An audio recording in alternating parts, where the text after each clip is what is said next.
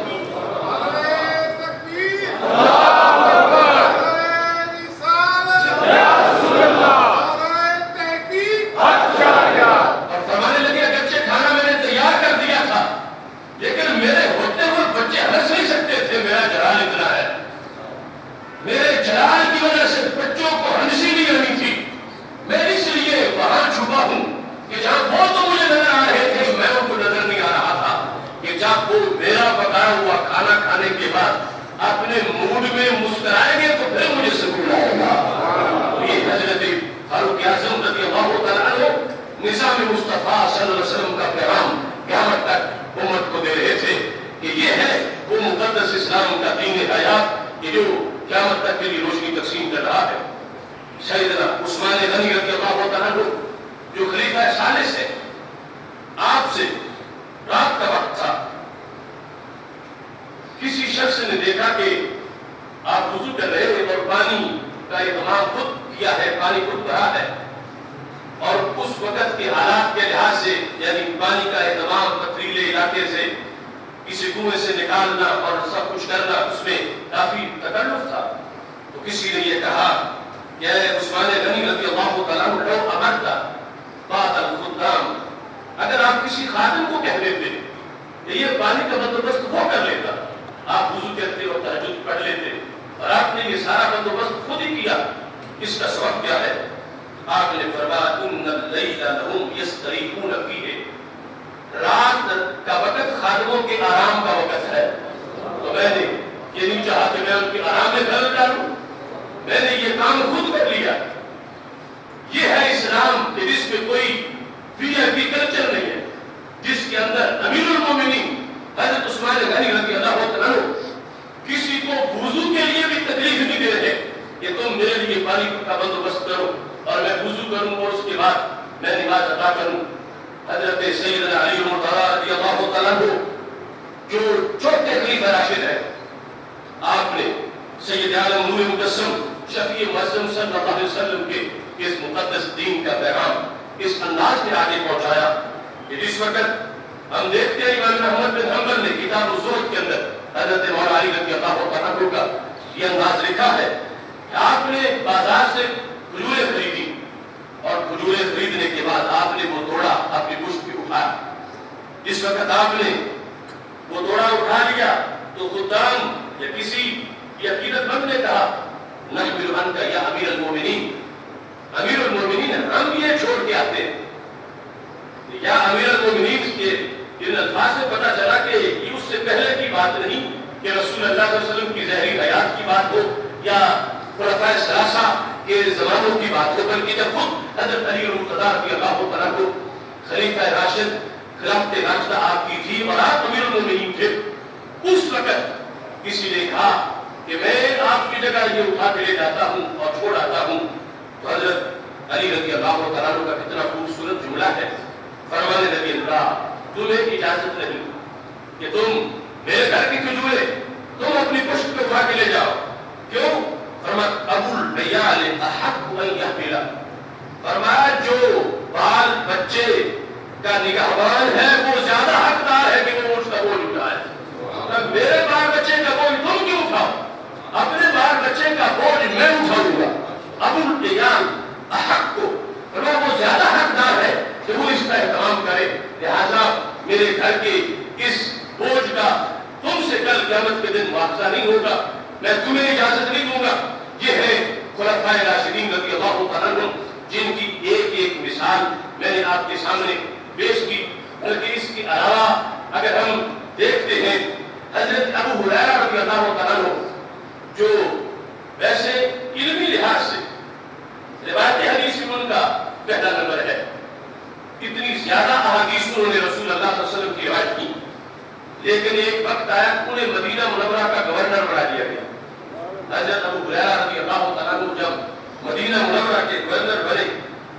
اس موقع پر امام ذہبی نے تذکرۃ الحفاظ کے اندر لکھا ہے کہ جہاں حدیث کے حافظوں کا سارا ذکر ہے، امام ذہبی کہتے ہیں کہ حضرت ابو ہریرہ رضی اللہ عنہ جب مدینہ منورہ کے گورنر بنے تو آپ اس وقت بھی سارا کام چونکہ خود کرتے تھے، جو ڈیرا تھا باہر وہاں گئے اور وہاں سے آپ نے لکڑیاں اکٹھی کی اپنے گھر کے لیے، جب بہت سی لکڑیاں اکٹھی کر کے آپ نے وہ باندھی اور سر پہ اٹھائی